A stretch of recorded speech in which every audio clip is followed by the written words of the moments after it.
ఆకాశవాణి ప్రాంతీయ వార్తలు చదువుతున్నది షేక్ మస్తాన్బీ. ముఖ్యాంశాలు: బీసీల సంక్షేమానికి ప్రభుత్వం కట్టుబడి ఉందని ఆంధ్రప్రదేశ్ ముఖ్యమంత్రి నారా చంద్రబాబు నాయుడు పేర్కొన్నారు. గ్రామాల అభివృద్ది కూటమి ప్రభుత్వ లక్ష్యమని కేంద్ర పౌర విమానయాన శాఖ మంత్రి కె రామ్మోహన్ నాయుడు తెలిపారు. ఆర్టిఫిషియల్ ఇంటెలిజెన్స్ వినియోగంతో వివిధ శాఖల్లో ఆదాయం పెరుగుతోందని తెలంగాణ ఉప ముఖ్యమంత్రి భట్టి విక్రమార్క వెల్లడించారు. రాజధాని అమరావతికి చట్టబద్దత రావడంతో భూములు ఇచ్చేందుకు రాజధాని రైతుల నుంచి విశేష స్పందన వస్తోందని ఆంధ్రప్రదేశ్ పురపాలక శాఖ మంత్రి పి నారాయణ అన్నారు. రాష్ట్రంలో న్యాయశాఖను మరింత పటిష్టం చేసేందుకు ప్రణాళికాబద్దంగా చర్యలు చేపడుతున్నామని ఆంధ్రప్రదేశ్ న్యాయశాఖ మంత్రి ఎన్ఎండి ఫరూక్ తెలిపారు. వార్తల వివరాలు: బీసీల సంక్షేమానికి ప్రభుత్వం కట్టుబడి ఉందని ఆంధ్రప్రదేశ్ ముఖ్యమంత్రి నారా చంద్రబాబు నాయుడు పేర్కొన్నారు. బీసీల అభివృద్ది కోసం ప్రభుత్వం నిరంతరం కృషి చేస్తోందని స్పష్టం చేశారు. రాష్ట్ర సచివాలయంలో ఏపీ బీసీ సంక్షేమ సంఘం నాయకులు ముఖ్యమంత్రిని నిన్న కలిశారు. ఈ సందర్భంగా ఆయన మాట్లాడుతూ బీసీలకు జనాభా ప్రాతిపదికన రిజర్వేషన్లు కల్పించే అంశాన్ని కేంద్ర ప్రభుత్వంతో చర్చించి సాధ్యమైనంత త్వరగా పరిష్కరించేలా చర్యలు తీసుకుంటామని అన్నారు. అన్ని రంగాల్లో బీసీలకు పూర్తి న్యాయం జరిగేలా ప్రభుత్వం చర్యలు తీసుకుంటుందని తెలిపారు. రాష్ట్రంలో వివిధ సంస్థల పెట్టుబడి ప్రతిపాదనలకు ఆంధ్రప్రదేశ్ మంత్రివర్గం ఆమోదం తెలిపింది. అదేవిధంగా పలు సంస్థలకు భూములు కేటాయిస్తూ నిర్ణయం తీసుకుంది. ముఖ్యమంత్రి నారా చంద్రబాబు నాయుడు అధ్యక్షతన మంత్రివర్గ సమావేశం అమరావతిలోని రాష్ట్ర సచివాలయంలో నిన్న జరిగింది. ఈ సమావేశంలో మంత్రివర్గం ఉద్యోగుల బదిలీలకు 6 జోన్లు, 2 మల్టీజోన్ల విధానం, ప్రైవేటు విశ్వవిద్యాలయాల చట్టాన్ని సవరించేందుకు ఉన్నత విద్యాశాఖకు అనుమతి వంటి పలు కీలక నిర్ణయాలను తీసుకుంది. పలు పరిశ్రమలకు రాయితీల విషయంలో ఆయా సంస్థల ప్రతిపాదనలు పరిశీలించిన మంత్రివర్గం ఆమోదం తెలిపింది.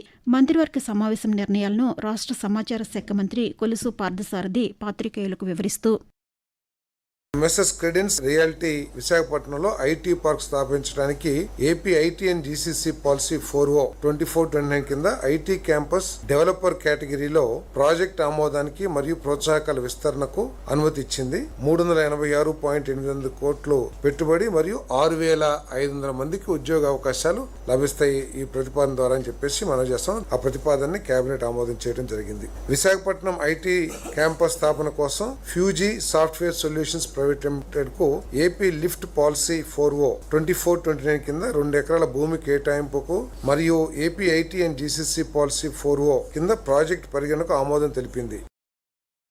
గ్రామాల అభివృద్దికి కూటమి ప్రభుత్వం కట్టుబడి ఉందని కేంద్ర పౌర విమానయాన శాఖ మంత్రి కె రామ్మోహన్ నాయుడు తెలిపారు. శ్రీకాకుళం నియోజకవర్గం పరిధిలో 2 కోట్ల రూపాయలతో నిర్మించిన బీటీ రోడ్డు, సీసీ రోడ్లను ఆయన నిన్న ప్రారంభించారు.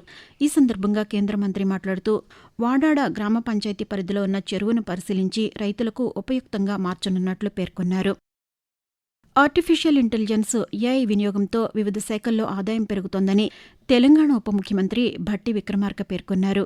హైదరాబాద్లోని సచివాలయంలో ఉప ముఖ్యమంత్రి అధ్యక్షతన ఆదాయ వనరుల పెంపుపై మంత్రివర్గ ఉపసంఘం సమావేశం నిన్న జరిగింది. మంత్రులు ఉత్తమ్ కుమార్ రెడ్డి, జూపల్లి కృష్ణారావులు ఈ సమావేశంలో పాల్గొన్నారు. ఈ సందర్భంగా ఉప ముఖ్యమంత్రి మాట్లాడుతూ ఏఐ టెక్నాలజీ వినియోగంతో మైనింగ్, రవాణా శాఖల్లో ఆదాయ వనరులను పెంచుకోగలిగామని ఈ సందర్భంగా భట్టి విక్రమార్క తెలిపారు. ఇసుక, క్రషర్, మైనింగ్ విభాగాల్లో అక్రమ రవాణా, ఓవర్లోడ్ వంటి అంశాల్లో చర్యలు చేపడితే ఆదాయం మరింత పెరుగుతుందని వివరించారు. రాష్ట్రంలో న్యాయశాఖను మరింత పటిష్టం చేసేందుకు ప్రణాళికాబద్దంగా చర్యలు చేపడుతున్నామని ఆంధ్రప్రదేశ్ న్యాయశాఖ మంత్రి ఎన్ఎండి ఫరూక్ తెలిపారు. ఆంధ్రప్రదేశ్ రాష్ట్ర ప్రజా వ్యాజ్య విధానంపై సమీక్షించేందుకు ఏర్పాటు చేసిన మంత్రివర్గోపసంఘం అమరావతిలోని రాష్ట్ర సచివాలయంలో నిన్న సమావేశమైంది. ఈ సమావేశంలో మంత్రివర్గోపసంఘం సభ్యులు వంగల్పూడి అనిత, సత్యకుమార్ యాదవ్లు పాల్గొన్నారు. సమావేశం అనంతరం మంత్రి ఎన్ఎండి ఫరూక్ మాట్లాడుతూ రాష్ట్రంలో అనవసర వ్యాజ్యాలను తగ్గించడం, కేసుల వేగవంతమైన పరిష్కారం, పారదర్శకత, జవాబుదారీతనం పెంపు కోసం ప్రభుత్వం ప్రత్యేక చర్యలు చేపడుతోందని అన్నారు. ఆకాశవాణి ప్రాంతీయ వార్తలు వింటున్నారు. రాజధాని అమరావతికి చట్టబద్దత రావడంతో భూములనిచ్చేందుకు రాజధాని రైతుల నుంచి విశేష స్పందన వస్తోందని ఆంధ్రప్రదేశ్ పురపాలక శాఖ మంత్రి పి నారాయణ పేర్కొన్నారు. భూములిచ్చిన రైతులకు అన్ని మౌలిక వస్తువులతో కూడిన అభివృద్ది చేసిన ప్లాట్లను కేటాయిస్తామని స్పష్టం చేశారు. భూ సమీకరణకు తుళ్లూరు మండలం పెద్దపరిమిలో ఒక్కరోజే 1000 ఎకరాల భూమిని రైతులు మంత్రి సమక్షంలో నిన్న జరిగిన సమావేశంలో అందజేశారు. ఈ సందర్భంగా మంత్రి మాట్లాడుతూ రోడ్లన్నీ కంప్లీట్ గా మారుస్తున్నాం. దానికి 29 గ్రామాల్లో 900 కోట్లతో ఎస్టిమేషన్ వేసాం. ఆ వర్క్ మొదలు పెట్టారు గ్రామ కంటాల్లో. అదే విధంగా ల్యాండ్ బిల్డింగ్ అయిన తర్వాత బయట లేఅవుట్, గ్రామానికి బయట రైతులు ఏదైతే ల్యాండ్ ఇస్తారో ఆ లేఅవుట్ అయి టెండర్ అయిన తర్వాత గ్రామ కంట్రోల్లో కూడా లెవెల్స్ ఫైనల్ చేసి మీకు కూడా అదే స్టాండర్డ్ లో చేస్తామని మీ అందరూ తెలియజేస్తున్నాను. దీపం పథకం లబ్ధిదారులకు పైపుడ్ న్యాచురల్ గ్యాస్ పీఎన్జీ వినియోగంపై అవగాహన కల్పించాలని ఆంధ్రప్రదేశ్ ముఖ్యమంత్రి నారా చంద్రబాబు నాయుడు అధికారులను ఆదేశించారు. దీపం పథకం లబ్ధిదారులు పీఎన్జీకి మారితే వారికి దీపం పథకం కింద ఇచ్చే రాయితీ సొమ్మును జమ చేసేందుకు ఇప్పటికే నిర్ణయం తీసుకున్నామని అన్నారు. అమరావతిలోని రాష్ట్ర సచివాలయంలో సంబంధిత అధికారులు, చమురు సంస్థల ప్రతినిధులతో సమీక్షా సమావేశాన్ని ఆయన నిన్న నిర్వహించారు. ఈ సందర్భంగా ముఖ్యమంత్రి మాట్లాడుతూ పీఎన్జీ వినియోగం పెంచేందుకు చర్యలు తీసుకోవాలని సూచించారు.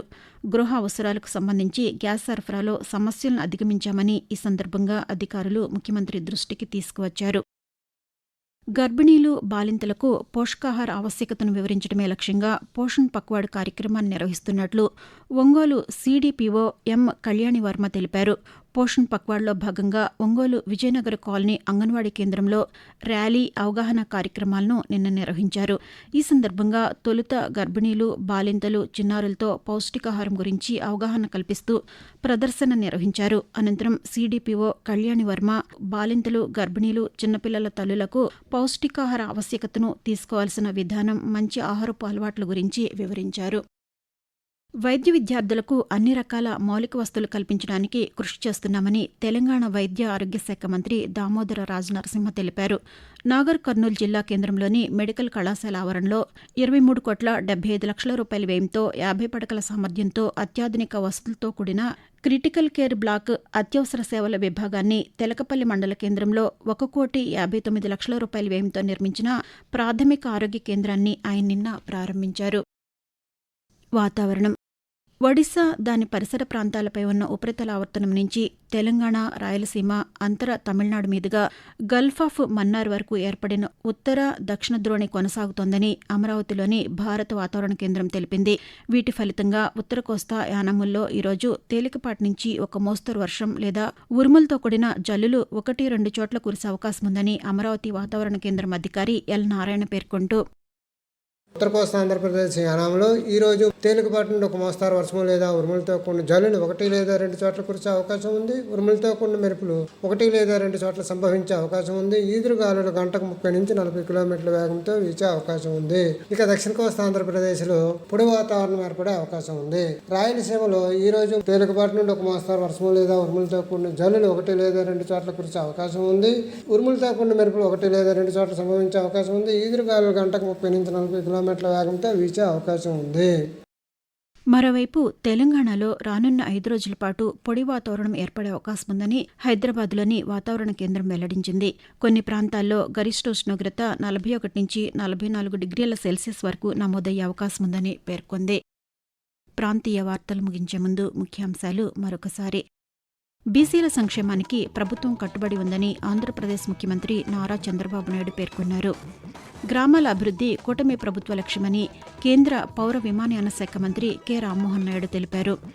ఆర్టిఫిషియల్ ఇంటెలిజెన్స్ వినియోగంతో వివిధ శాఖల్లో ఆదాయం పెరుగుతోందని తెలంగాణ ఉప ముఖ్యమంత్రి భట్టి విక్రమార్క వెల్లడించారు. రాజధాని అమరావతికి చట్టబద్దత రావడంతో భూములిచ్చేందుకు రాజధాని రైతుల నుంచి విశేష స్పందన వస్తోందని ఆంధ్రప్రదేశ్ పురపాలక శాఖ మంత్రి పి నారాయణ అన్నారు. రాష్ట్రంలో న్యాయశాఖను మరింత పటిష్టం చేసేందుకు ప్రణాళికాబద్దంగా చర్యలు చేపడుతున్నామని ఆంధ్రప్రదేశ్ న్యాయశాఖ మంత్రి ఎన్ఎండి ఫరూక్ తెలిపారు. ఆకాశవాణి ప్రాంతీయ వార్తలు ఇంతటితో సమాప్తం.